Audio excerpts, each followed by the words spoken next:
योगी सरकार की नई पहल, अब बिना ब्याज लोन लेने में नहीं होगी परेशानी।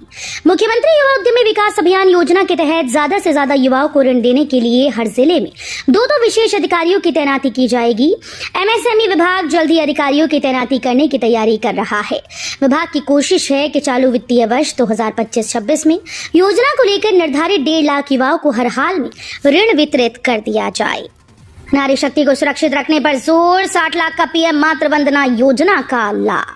उत्तर प्रदेश की योगी सरकार ने महिलाओं को आर्थिक और सामाजिक रूप से सशक्त बनाने के लिए विभिन्न योजनाओं को सफलतापूर्वक लागू किया है। प्रदेश में मिशन शक्ति के तहत महिलाओं को स्वावलंबी बनाने, उनके सम्मान की रक्षा करने और उन्हें हर क्षेत्र में आगे बढ़ाने के लिए निरंतर प्रयास किए जा रहे हैं। इसके तहत प्रधानमंत्री मातृ वंदना योजना के माध्यम से प्रदेश की 60 लाख से अधिक माताओं को लाभ पहुंचाया गया। मई में एक और प्राण प्रतिष्ठा समारोह की तैयारी। रामलला के बाद अब राम दरबार की होगी स्थापना। रामलला के प्राण प्रतिष्ठा समारोह की 1 साल बाद अयोध्या के राम मंदिर में अगले महीने एक और प्राण प्रतिष्ठा समारोह होगा। इंडियन एक्सप्रेस की रिपोर्ट के मुताबिक इस समारोह में भगवान राम को राजा के रूप में स्थापित किया जाएगा। इसके बाद इस महीने के अंत में मंदिर की पहली मंजिल पर राम दरबार या शाही दरबार की स्थापना की जाएगी। इस समारोह की तैयारियां चल रही हैं। यूपी में तेज होगी रोडवेज की चाल, होने जा रही 4000 नए बस कंडक्टर्स की भर्ती। उत्तर प्रदेश रोडवेज में कंडक्टर्स की बम्पर भर्ती होगी। इससे रोडवेज बसेस की चाल तेज होगी। परिवहन मुख्यालय प्रदेश भर में मुरादाबाद समेत 4000 कंडक्टर्स की भर्ती करेगा। आउटसोर्सिंग के आधार पर 1,000 कंडक्टर्स की आउटसोर्सिंग के आधार पर चरणबद्ध तरीके से चयन प्रक्रिया होगी। खास ये है कि चयन प्रक्रिया तेजी लाने के लिए प्रदेश को 20 क्षेत्रों में बांटकर 5 क्लस्टर के रूप में बांटा गया है। रोडवेज में पहले से ही महिला कंडक्टर्स के लिए संविदा पर रखने की प्रक्रिया चल रही है।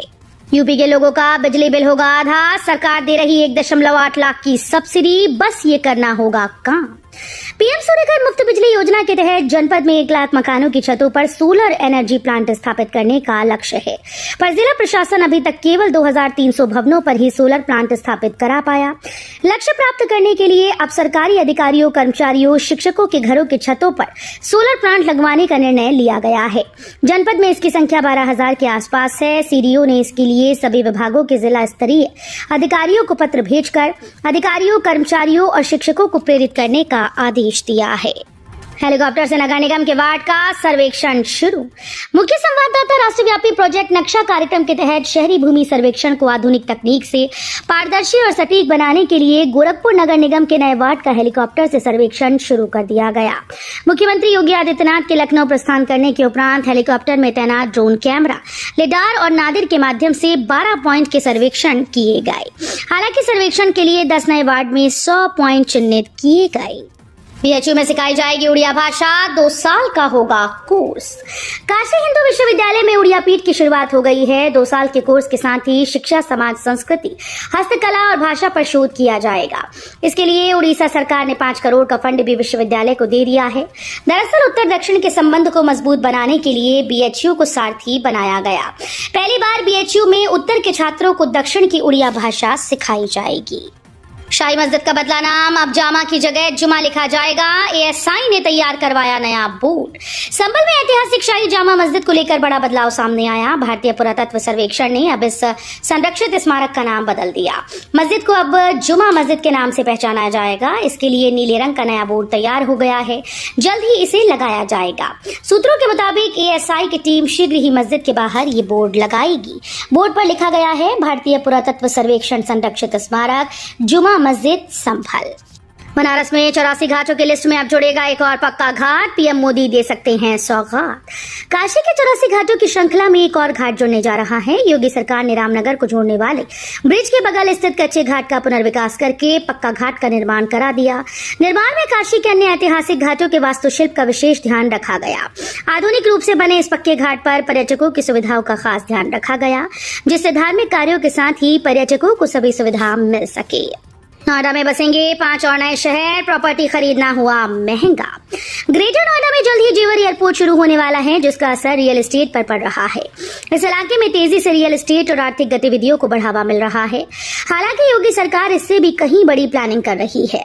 रिपोर्ट के मुताबिक जेवर एयरपोर्ट के विकास के साथ साथ नोएडा में 56,000 हेक्टेयर में योगी सरकार बड़े स्तर पर शहर के विस्तारीकरण की प्लानिंग कर रही है। इसके तहत अगले 10 सालों में 5 नए शहर या टाउनशिप प्रोजेक्ट तैयार किए जाएंगे। यूपी के इस गांव में आधुनिक संसाधनों से लैस 18.30 बीघे में बस अड्डे का होगा निर्माण, खर्च होंगे करोड़ों। यातायात नेटवर्क का विस्तार और सुधार देश के विकास में अहम भूमिका निभाते हैं। खासकर छोटे शहरों और कस्बों में अच्छी सड़क और परिवहन सुविधाओं का होना अत्यंत महत्वपूर्ण है। इस कड़ी में घुगुलपुर शहर में एक नए अंतर्राज्यीय रोडवेज बस अड्डे के निर्माण का प्रस्ताव मंजूरी प्राप्त कर चुका है। ये बस अड्डा 5.26 करोड़ की लागत से तैयार किया जाएगा और ये क्षेत्रीय परिवहन नेटवर्क को और मजबूत करेगा। लखनऊ होकर गुजरेंगी मुंबई की 2 स्पेशल ट्रेन, रेलवे यात्रियों के लिए राहत। रेल यात्रियों की सुविधा के लिए लखनऊ से होकर मुंबई की 2 स्पेशल ट्रेन गुजरेंगी। इसमें आज से Mumbai Varanasi via Lucknow summer special train चलाई जाएंगी। ये ट्रेन 12 फेरों में चलेंगी, जबकि दूसरी समर स्पेशल बांद्रा बढ़नी 13 अप्रैल से चलेगी। इससे यात्रियों को राहत मिलेगी।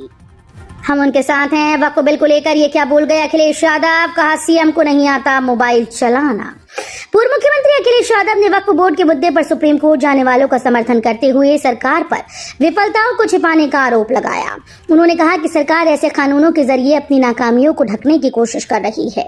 इसके साथ ही उन्होंने प्रदेश में बढ़ते अपराध, बेरोजगारी और आर्थिक नीतियों को लेकर भी सरकार पर जमकर निशाना साधा। अखिलेश यादव ने कहा कि यूपी में जीरो टॉलरेंस की बात करने वाले अपराध को रोकने में पूरी तरह से नाकाम हैं। उत्तर प्रदेश के युवा बनेंगे रेडी टू वर्क। जेवर एयरपोर्ट और फिल्म सिटी में खुलेंगे लाखों रोजगार के रास्ते। मुख्यमंत्री योगी आदित्यनाथ के दूरदर्शी नेतृत्व में उत्तर प्रदेश सरकार ने राज्य के युवाओं के लिए रोजगार के नए द्वार खोल दिए हैं। प्रदेश में उभरते क्षेत्रों जैसे इलेक्ट्रॉनिक मीडिया, मनोरंजन और नागरिक उड्डयन में रोजगार की अपार संभावनाओं को देखते हुए सरकार ने इन सेक्टर्स में विशेष कौशल प्रशिक्षण योजनाओं की शुरुआत की है। इसके साथ ही जेवर एयरपोर्ट और फिल्म सिटी जैसे मेगा प्रोजेक्ट्स में रोजगार के अवसरों को सुनिश्चित करने के लिए संबंधित सेक्टर स्किल काउंसिल्स के माध्यम से युवाओं के प्रशिक्षण की कार्यवाही पूरी कर ली गई।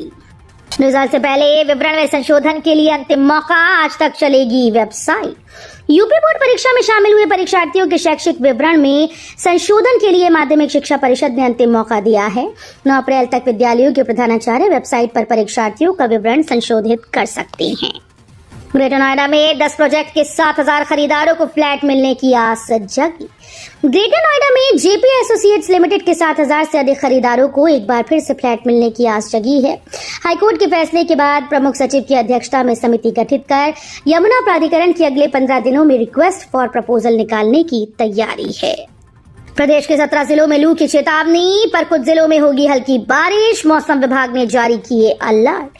उत्तर प्रदेश में मौसम का मिजाज बदलने लगा है। मंगलवार को प्रदेश के विभिन्न इलाकों में पूर्वी हवाएं चली और तराई के कुछ इलाकों में बादलों की आवाजाही रही। आज के लिए मौसम विभाग ने पश्चिमी यूपी के लगभग 17 जिलों में लू की चेतावनी जारी की और पूर्वी तराई हिस्सों में बूंदाबांदी के आसार जताए हैं। आंचलिक मौसम विज्ञान केंद्र लखनऊ के वरिष्ठ मौसम वैज्ञानिक अतुल कुमार सिंह के मुताबिक यूपी के पूर्वी तराई इलाकों महाराजगंज, सिद्धार्थनगर, कुशीनगर, गोरखपुर, बस्ती आदि में गरज चमक संग बूंदाबांदी के संकेत हैं।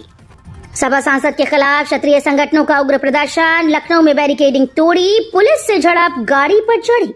सपा सांसद रामजीलाल सुमन के राणा सांगा पर दिए गए बयान को लेकर लखनऊ में क्षत्रिय संगठनों ने उग्र प्रदर्शन किया। हजारों की संख्या में क्षत्रिय समाज के लोग 1090 चौराहे पर इकट्ठे हुए। वहीं सीएम आवास की ओर कूच करना चाह रहे थे, लेकिन पुलिस ने उन्हें रोका तो वे बैरिकेडिंग तोड़कर आगे बढ़ गए। आंसर एपीआई के लखनऊ ऑफिस में आयकर विभाग का छापा, पूछताछ जारी। राजधानी लखनऊ में मंगलवार को अंसल एपीआई के ऑफिस में आयकर विभाग की टीम ने छापेमारी की। टीम के पहुंचने के बाद ऑफिस का शटर गिरा दिया गया। मौजूद लोगों से पूछताछ जारी है। कार्रवाई से अफरा तफरी का माहौल है। ये कार्रवाई दिल्ली से आई टीम कर रही है। यूपी में नई बाइक या कार खरीदने वालों को झटका, वन टाइम टैक्स में बढ़ोतरी। यूपी में नई बाइक या कार खरीदने की तैयारी कर रहे लोगों को महंगाई का झटका लगा। योगी सरकार ने 2 पहिया और 4 पहिया वाहनों पर लगने वाले वन टाइम टैक्स को बढ़ा दिया। टैक्स बढ़ाने के परिवहन विभाग के प्रस्ताव को मंगलवार को योगी कैबिनेट ने मंजूरी दे दी। 10 लाख से कम कीमत वाली 4 पहिया नॉन एसी गाड़ियों पर अभी तक 7% टैक्स लगता था, अब 8% लगेगा। इसी तरह 10 लाख से कम कीमत वाली एसी कार पर अब 8% से बढ़कर 9% टैक्स लगेगा। पीआरडी जवानों के ड्यूटी भत्ते में 26% की बढ़ोतरी, योगी कैबिनेट ने दी सौगात। योगी सरकार ने प्रदेश में पीआरडी स्वयंसेवकों को सौगात देते हुए इनके ड्यूटी भत्ते में लगभग 26% की बढ़ोतरी कर दी। अब इन्हें ड्यूटी भत्ते के तौर पर 500 रुपए दिए जाएंगे। इसका लाभ प्रदेश के 34,000 पीआरडी जवानों को मिलेगा। सीएम योगी की अगुवाई में मंगलवार को लोक भवन में आयोजित मंत्रिपरिषद की बैठक में इस प्रस्ताव को मंजूरी मिल गई। अंतरिक्ष में जंग, भारत चीन से दो हाथ करने को तैयार, कर ली बड़ी तैयारी, ये है सेना की रणनीति। अंतरिक्ष क्षेत्र में भारत चीन से दो हाथ करने के लिए तैयार है। भारत जल्द ही एक मिलिट्री स्पेस डॉक्ट्रिन लेकर आने वाला है। मिलिट्री स्पेस डॉक्ट्रिन एक आधिकारिक रणनीतिक रूपरेखा है जो ये बताती है कि कोई देश रक्षा और सैन्य अभियानों के लिए अंतरिक्ष का उपयोग कैसे करने की योजना बनाता है। ये सशस्त्र बलों, अंतरिक्ष एजेंसीज और रक्षा उद्योग के लिए एक मार्गदर्शक दस्तावेज के रूप में काम करता है। लखनऊ सुपर जायंट्स ने कोलकाता नाइट राइडर्स को 4 रन से हराया। कोलकाता के ईडन गार्डन्स में लखनऊ सुपर जायंट्स ने कोलकाता नाइट राइडर्स को 4 रन से हरा दिया। एलएसजी ने पहले बैटिंग करते हुए 238 रन बनाए, जिसके जवाब में केकेआर 20 ओवर में 7 विकेट खोकर 228 रन बना पाई। लखनऊ की जीत के हीरो निकोलस पूरन और मिचेल मार्श रहे, जिन्होंने धुआंधार पारी खेली। बदले जाएंगे सभी पुराने सिम कार्ड, लगेगी लंबी लाइन, सरकार कर रही बड़ी तैयारी। भारत सरकार पुराने सिम कार्ड को रिप्लेस करने की तैयारी कर रही है। भारत सरकार मोबाइल फोन में उपयोग हो रहे पुराने सिम कार्ड्स को बदलने पर विचार कर रही है। ये कदम देश की प्रमुख साइबर सुरक्षा एजेंसी के द्वारा की गई एक जांच के बाद सामने आया, जिसमें यह खुलासा हुआ कि कुछ सिम कार्ड्स में प्रयुक्त चिपसेट्स चीन से आए थे। आईआईटी कानपुर ने लॉन्च किया free online NEET UG crash course, आसान होगी तैयारी। आईआईटी कानपुर ने शिक्षा मंत्रालय के साथ मिलकर 30 दिनों का नीट परीक्षा की तैयारी के लिए फ्री क्रैश कोर्स शुरू कर दिया है। इसका लाभ साथी पोर्टल के जरिए उठा सकते हैं। इस कोर्स के दौरान छात्रों को एआई संचालित मूल्यांकन प्लेटफॉर्म के साथ व्यापक शिक्षण प्रदान किया जाएगा।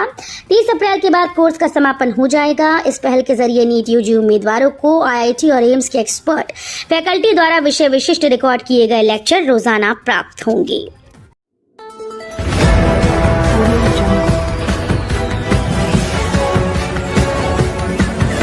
Audio